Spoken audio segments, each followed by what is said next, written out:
নমস্কার, আমি লোকনাথ আছি আপনাদের সাথে। আজকের ভিডিওতে আপনারা দেখতে পাবেন চাঁদপুরের অন্যতম একটি খুচরা মাছের বাজার, যেটা হচ্ছে বিপুনিবাগ মাছের বাজার। তো এই মুহূর্তে আমরা লঞ্চে আছি, আর 5 থেকে 10 মিনিটের মধ্যে আমরা লঞ্চ থেকে নেমে যাব। তো দূরে দেখতে পাচ্ছেন লঞ্চ ঘাট দেখা যাচ্ছে, আর আমরা এখন মোহনার পাশ দিয়ে যাচ্ছি, কারণ মোহনার উপর দিয়ে যাওয়া যাবে না, এটা খুবই বিপজ্জনক একটি জায়গা। আর এটা হচ্ছে 3 নদীর মোহনা, পদ্মা, মেঘনা এবং ডাকাতিয়া। তো চলেন লঞ্চ থেকে আমরা নামবো এখনই, এবং নামার পরে চলে যাব খুচরা মাছের বাজারে, এবং সেইখানের হচ্ছে সারা বছর যে এই বিপুনিবাগ বাজারে খুচরা মাছ পাওয়া যায়, বা যেটাকে বলা হয় আপনার খুচরা দামে, এটা দেখাবো। এবং আজকের পরে এই পরবর্তী ভিডিওতে আপনারা মাছ ধরা এবং পাইকারি মাছের বাজার সম্পর্কে ধারণা পাবেন। নেমে এখন হচ্ছে চাঁদপুর বাস স্ট্যান্ডের দিকে যাচ্ছি, মানে বিপুনিবাগ যে বাজার ওই দিকটাতে, এবং ওইটা চাঁদপুরের সবচেয়ে বড় মাছ বাজার যেটাকে বলা হয়। আর যেহেতু ইলিশের বাড়ি চাঁদপুর চলে আসছি, আমরা চেষ্টা করব আমাদের ভিডিওতে আপনাদেরকে ইলিশের যে মানে ইলিশ ধরে যেখানে নিয়ে আসে জেলেরা, অর্থাৎ যেখানে মূলত পদ্মার ইলিশ যারা ধরে তাদের একটা এলাকায় আছে আলাদা বাসস্থান, সেই জেলে পাড়া, সেখানে আমরা যাব এবং ওইটা আপনাদের সাথে শেয়ার করার চেষ্টা করব। আর এখন আমি যেখানে আছি চাঁদপুরে, দেখেন এটা একটা ঐতিহাসিক জায়গা, যেটা হচ্ছে মুক্তিযুদ্ধকে তারা স্মরণ করে। আপনি চাইলে দেখাতে পারবো।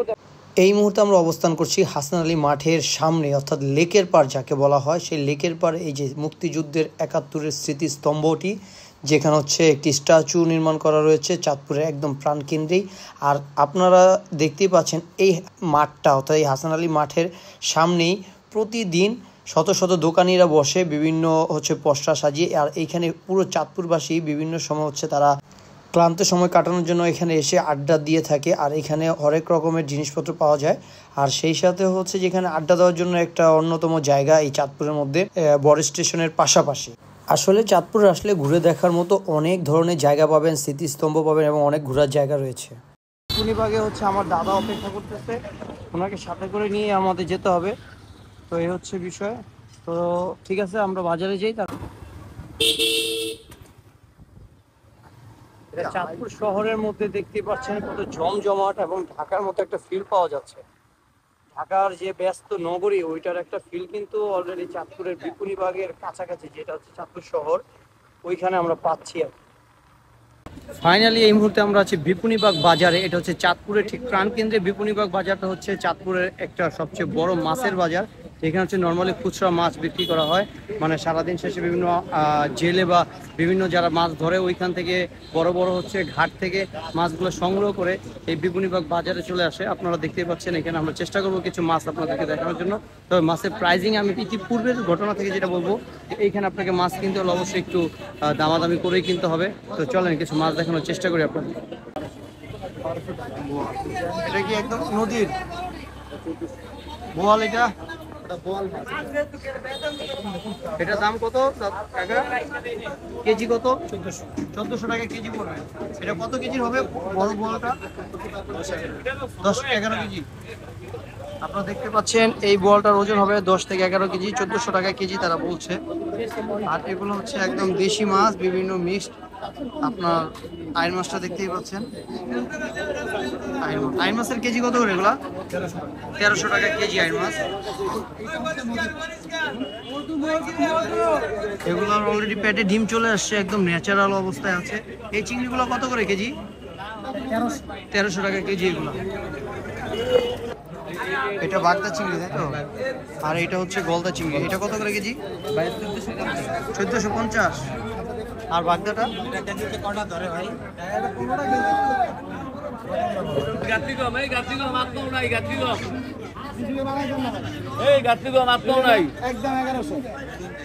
একটা জিনিস লক্ষ্য করলাম, আজকে মানে ঈদের পরের দিন তো বাজারে মাছ কিছুটা কম আছে, স্বাভাবিক এটা। তো চিংড়ি মাছের আর ইলিশ মাছের চাহিদাটা এখানে বেশি থাকে চাঁদপুরের এই বাজারে।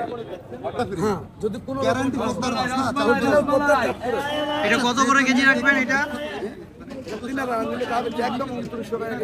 একদম 2900 টাকা কেজি। 1100 গ্রাম 1200 গ্রামের এই ইলিশগুলো তারা বলতেছে একদম অরিজিনাল। এই ভ্যারাইটিস মাছগুলো কত চাচ্ছেন কেজি? এটা নিলে কেজি 1200 প্রাইস নিলে একদম 1000 টাকা রাখা। আচ্ছা, এটা 1000 টাকা রাখা যাবে। ভ্যারাইটিস আছে এর মধ্যে। এটা পাঁচমিশালি মাছ, যেটাকে আমরা বলি ঢাকায়। হ্যাঁ, পাঁচমিশালি। এটা 1000 টাকা কেজি রাখবে। আর সবগুলোই নদীর মাছ।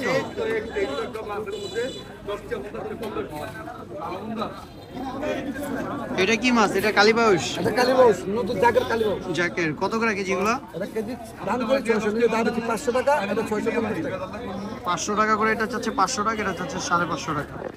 ইলিশ মাছ দেখতেছি বাজারে একটু কম আছে, কারণটা কি? ভাই নদীতে এমন মাছ নাই। আচ্ছা তো মাছ একবারে কম, মাছের দাম বেশি। আচ্ছা, মানে কেজি মাছ কিনতে গেলে আমরা 3000 250 টাকার মতো কেজি। এটা কি নদীতে মাছ কম এই কারণ, জি। নাকি এখন ঈদের সিজন ধরতেছে না তার জন্য? টাকা তো দাম বেশি আগে থেকে হ্যাঁ। মানে এই বছর নদীতে মাছের ইলিশের উৎপাদনটা কম হয়তো, একবার কম। মানে যেটা হচ্ছে মানে মা ইলিশের সংখ্যা হয়তো ডিম টিম ছাড়ে না এরকম কিছু, যার কারণে নদীতে মাছ কম। হ্যাঁ, মাছ কম। আচ্ছা, বুঝতে পারছি, এই জন্যই আসলে বিভিন্ন জায়গায় জায়গায় চর পড়ে গেছে তো, হ্যাঁ। তাহলে মাছটা ওই সাগর তো নাইতে পারে না। বুঝতে পারছি, বুঝতে পারছি। আচ্ছা, বিভিন্ন মানে নদী ঘটিত সমস্যার কারণে আসলে আপনার ইলিশ মাছের চাহিদাটা হচ্ছে এবার বেশি থাকলেও কিন্তু হচ্ছে যোগান কম। কারণ পুরো বিপণিবাগ সারা বাংলাদেশের কোথাও যদি আপনি একটা ইলিশ মাছ খুঁজে না পান, চাঁদপুরের এই বিপণিবাগ বাজারে একটা হলো ইলিশ মাছ পাবেন, এটা হচ্ছে লোকমুখে কথা। তো তাজা মাছ পাবেন এখানে, মূলত এটা কোনো ফ্রিজিং বা হচ্ছে বরফ দেওয়া মাছ এখানে পাওয়া যায় না। হ্যাঁ, আচ্ছা। তো বিপণিবাগ হচ্ছে সেরা বাজার চাঁদপুরের মধ্যে, কিন্তু এখানে যেটা হয়েছে যে এবার নদীতে মাছের চাহিদা কম, যার কারণে মানে মাছ উৎপাদন কম বলতে পারেন, বা ডিম কম, যার কারণে চাঁদপুরে মাছের দামটা একটু বেশি সব জায়গায়। তো এটা হচ্ছে আমাদের মূল বিষয়। আর এগুলো কত করে বেচতেছেন কাকা? 2800 করে। এগুলোর মাছ মনে হয় একটু ধরা কম পড়তেছে, নাকি নদীতে মাছই নাই? মাছ নাই, যার কারণে দামটা একটু বেশি। নর্মালি এই বিপণিবাগ হচ্ছে চাঁদপুরের সবচেয়ে একটা বিখ্যাত জায়গা, যেটা হচ্ছে কোথাও আপনি ইলিশ মাছ না পেলেও এখানে পাবেন, কিন্তু এইখানেও মাছের দামটা একটু ইলিশের বেশি। তার কারণ হচ্ছে নদীতেই আপনার মাছ নেই, এটা হচ্ছে মেন বিষয়। এগুলো কত ওজনের আছে? এগুলো 1 কেজি 400, 1.5 কেজি ওজন। এগুলো কি আপনার 2800? 3500 কেজি। আচ্ছা, কোনটা এই ছোটটা? আর ওই চিংড়ি কত করে? কোনটা নেবেন? ওই দুইটা জানলে বড় 1500 আর এটা চারশোটা। কত করে? এটা 1500 টাকা, এটা নিলে 1200 টাকা রাউন্ড। সামনেটা এটি কি মাছ কত করে কাকা কেজি? 2500। এটা কতটুকু ওজন কাকা? 800? 700 গ্রাম 750। 700, 750।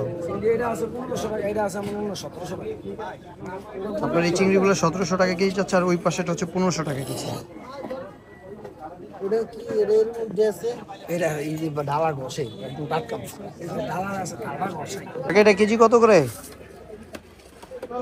এটা কত করে চাইতেছেন? 2700। কত করে? 800, 800 এরকম, 800, 850 হবে। এটা হচ্ছে আপনার 2700 টাকা কেজি, মানে 800, 850। একদম দেশি হচ্ছে চিংড়িটা, মানে ডিম পাড়া দেশি তো এটা একদম।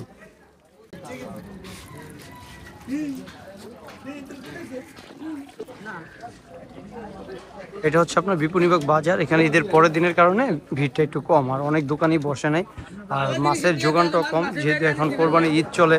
তো বুঝতেই পেরেছেন যে কোরবানি ঈদ আসলে ওইভাবে মাছের যে আপনার চাহিদাটা একটু কম থাকে। আর এখন হচ্ছে যে ইলিশের ব্যাপারটা যেটা আমি বলতে চাই, ইলিশ আমি ইতিপূর্বে আপনার একটা ভিডিওতে দেখতে পারবেন, আপনার ঢাকায় আমি দামাদামি করেছিলাম কারণ বাজারে। সেখানে যেটা হয়েছে যে ইলিশের এই যে 2500, 2700, 3000 পর্যন্ত এটা দাম উঠেছে ইলিশের কেজি, মানে 800, 900 গ্রাম বা 1 কেজির ইলিশগুলা। তো ওই হিসাব কম্পেয়ার করলে চাঁদপুরও সেম প্রাইস, মানে আহামরি যে খুব একটা কম ইলিশ এখানে না। তো যেটা দাম বেশি হওয়ার কারণটা যেটা আমরা জানতে পেরেছি এখানে দোকানিদের সাথে কথা বলে, তারা বলেছে যে আপনার এখানে মাছ, নদীতে মাছ কম, মাছ ধরা পড়ছে না, মানে নদীতে মাছ নেই, চর হয়েছে, যার কারণে হচ্ছে আপনার সমুদ্র থেকে যে মা ইলিশগুলো এগুলো নদীতে এসে ডিম পাড়তে পারে নাই, এই টাইপের একটা বিষয়। তো এই হচ্ছে মূলত এদের কারণ। তো সর্বোপরি ইলিশের দামটা খুব বেশি। আর এই যে একটা নদীর পাঙ্গাস দেখতেই পাচ্ছেন, বিশাল বড়। আর এই বিপণিবাগ বাজারটা বিখ্যাত হচ্ছে, এখানে কোনো বরফের মাছ পাওয়া যায় না। তাদের ধারণা যে এখানে টাটকা মাছ যা থাকবে টাটকা, এখানে আপনি সলিড মাছটা পাবেন, কিন্তু কোনো পচা মরা গলা বা ওই আপনার ফ্রোজেন করা বা কোল্ড স্টোরেজ করা যে মাছ, এগুলো এখানে হয় না। এটা হচ্ছে তাদের ব্যবসায়ীদের ভাষ্য। তো বাকিটা হচ্ছে যারা কিনবেন অবশ্যই তারা দেখে শুনেই তো কিনবেন। চাঁদপুরের সবথেকে বড় খুচরা মাছের বাজার বিপণিবাগ বাজার থেকে বিদায় নিয়ে এখন আমরা চলে যাচ্ছি গ্রামের বাড়ির উদ্দেশ্যে, কারণ সারাদিন খুব ক্লান্ত ছিলাম। তো আমাদের পরবর্তী ভিডিও কি নিয়ে আসছে অলরেডি আপনারা একটা ধারণা পেয়ে গিয়েছেন, ইলিশের আতুর ঘর নিয়ে।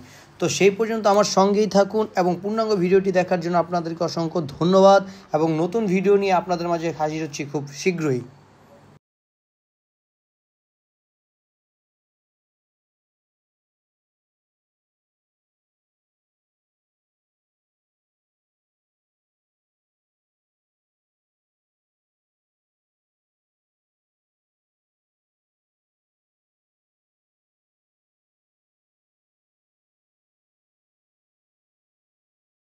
সেই পর্যন্ত আমার সঙ্গেই থাকুন।